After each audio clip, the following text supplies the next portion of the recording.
आज आमे पढ़िबा कलशा चौतीसा। तो ओडिया साहित्य रे प्रथम चौतीसार नाम होची कलशा चौतीसा।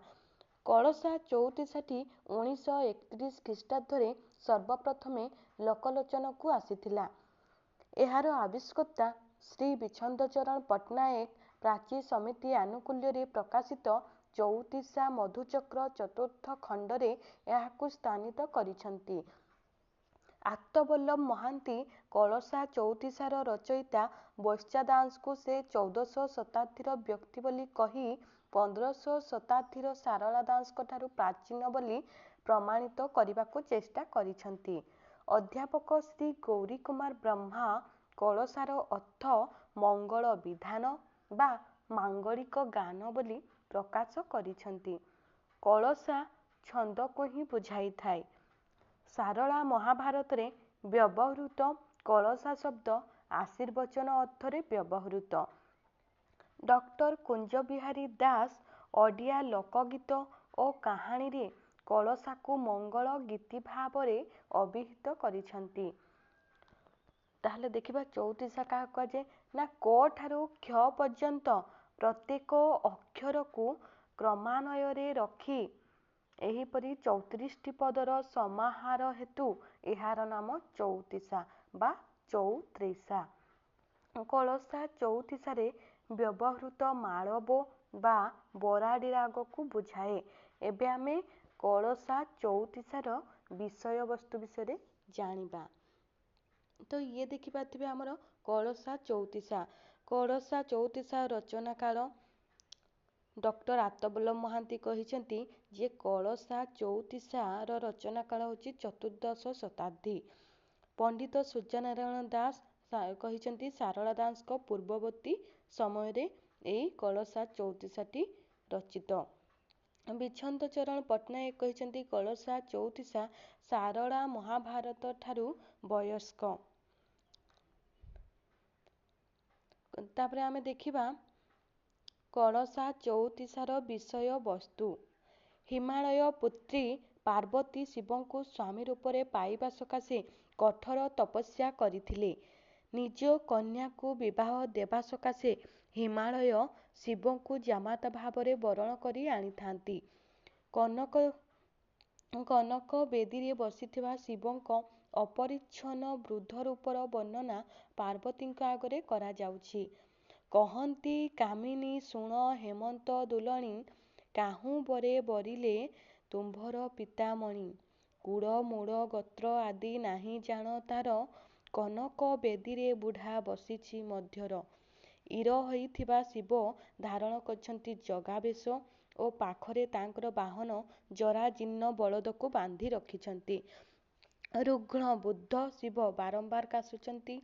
तांकर धई पेलुछि खर निश्वास बहुछि मुंड नई जाई भूमि रे लागुछि। तांकर गोड़ हाथ सेता पड़ी जाइछि। से काहाकू चिन्हि पारु नाहांती किंबा किछि शुणी पारु नाहांती।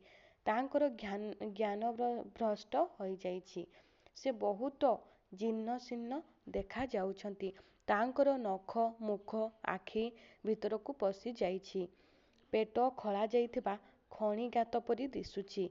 शिव चर्म खंडे पकाई बसिचंती। तांको तुंडरू घट घट होई लाळ बही जाउछि। देहरे तांकर छिंडा कंथा शरीर रे पाउंस मुंडरे जट रहिछि। शिवंकर एतादृश दीनहीन रूप दर्शन करी पार्वतीଙ୍କ सखी माने दुखरे कातर होइछंती। अपरूपा सुंदरी युवती पार्वती एभली वृद्ध रुग्ण स्वामी पाखरे झियो किंबा नातुणी परी देखा जिबे। डम्बरुधरଙ୍କୁ पार्वती जेते तपस्या करिथिले फल स्वरूप ईश्वर तांकु जुटेई देइछंती गोटे डिंगर बर। बेदीरे बसिथिबा बुढ़ा बर को सखी माने पार्वती को नेई उहाडरू देखई देबारु पार्वती मूर्छा होइगले। दासी माने तांकु तली धरिलो तांकर जननी तत्क्षणात सेठाको आसी पार्वती को बहुत बुझाइले। पार्वती मन बुझे नाही। से कहंती दईनी करी कहुछि शुण मोर माए दंते तीरण धरिण अळचाई पाए दरिद्र ହୀନ ବୁଢ଼ାକୁ ଯେବେ ମତେ ଦେବୁ, ଦୁଇ ନୟନରେ ମୋର ମରଣ ଦେଖିବୁ। ମା ଝିଅ ଧରାଧରି ହୋଇ କାନ୍ଦି ଉଠିଛନ୍ତି। ଏହା ଦେଖି ଧାଇ ମୁଦୁସଲିମାନେ ଚହଲ ପକାଇ ଦେଲେ। କ୍ରନ୍ଦନ ଶୁଣି ହିମବନ୍ତ ରାଜା ଆସି ଉଭୟ ମା ଝିଅଙ୍କୁ ବହୁତ ବୁଝାଇଲେ। ଗୌରୀ ଭାଗ୍ୟବତୀ ହୋଇଥିବାରୁ ଏଭଳି ସ୍ୱାମୀ ମିଳୁଛି। ବିଚାର ନ କର ମାଏ ଝିଅ ଦୁହେଁ ତୁମ୍ଭେ, ବିକଳ ମନରୁ ଛାଡ଼ି କହୁଅଛୁ ଆମ୍ଭେ। ବ୍ରହ୍ମା ବିଷ୍ଣୁ ଦେବତାଏ ଛନ୍ତି ତାଙ୍କୁ ବେଢ଼ି, ବଡ଼ ଭାଗ୍ୟବନ୍ତ ଗୌରା ପୁଣ୍ୟେ ଅଛି ବଢ଼ି। ଏହାପରେ ସମସ୍ତେ ବିବାହ ବେଦୀ ପାଖକୁ ଯାଇଛନ୍ତି। ଯୁବତୀମାନେ ହୁଡ଼ ହୁଡ଼ି ଦେଲେ। ପାର୍ବତୀଙ୍କୁ ଦିବ୍ୟ ବେଶରେ ସଜାଗଲା। ବିବାହ କାର୍ଯ୍ୟ ସମାପନ ହେଲା। ସହି ସଙ୍ଗାତୁଣୀମାନେ ବରକନ୍ୟାର ମଧୁଶଯ୍ୟା ବ୍ୟବସ୍ଥା କଲେ। ରତି କାମଦେବ ପରି ସେ ଦୁହେଁ ଶୋଭା ପାଇଲେ। ଶିବ ମାୟାବେଶ ଛାଡ଼ି ଦିବ୍ୟ ରୂପ ଧାରଣ କଲେ। ପାର୍ବତୀଙ୍କ ମା ହେମନ୍ତର ରାଣୀ ସମେତ ସମସ୍ତ ଲୋକ ଏହା ଦେଖି ସନ୍ତୋଷ ଲାଭ କରିଛନ୍ତି।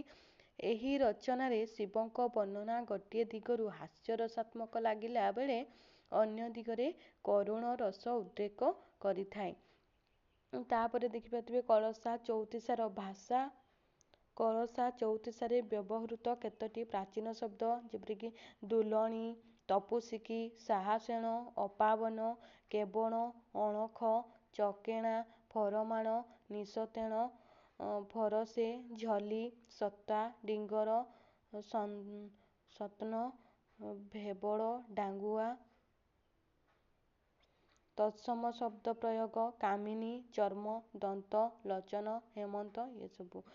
ଏଣ ପ୍ରତ୍ୟୟ ବ୍ୟବହାର। ତାପରେ ଯୁଗ୍ମ ଶବ୍ଦ, ଯାବନିକ ଶବ୍ଦ, ସମ୍ବୋଧନ ସୂଚକ ଶବ୍ଦ, ଗର ଚମତ୍କାର ପ୍ରୟୋଗ, ଶବ୍ଦରେ ସାମାନ୍ୟ ବିକୃତି, କୁ ପରିବର୍ତ୍ତେ କିର ବ୍ୟବହାର, ବାକ୍ୟରେ ନିରର୍ଥକ ପଦର ପ୍ରୟୋଗ, ଶବ୍ଦ ଶେଷରେ ଣ ଯୁକ୍ତ, ଯୋଡ଼ିଣ, କଲେଣ, ବରିଣ, ଧରିଣ, ହୋଇଣ, ଶବ୍ଦ ଶେଷରେ କ ଯୁକ୍ତ, ଖ ସ୍ଥଳରେ ଛର ପ୍ରୟୋଗ। ତାହେଲେ ଇଏ ଥିଲା ଆମର କଳସା ଚଉତିଶା।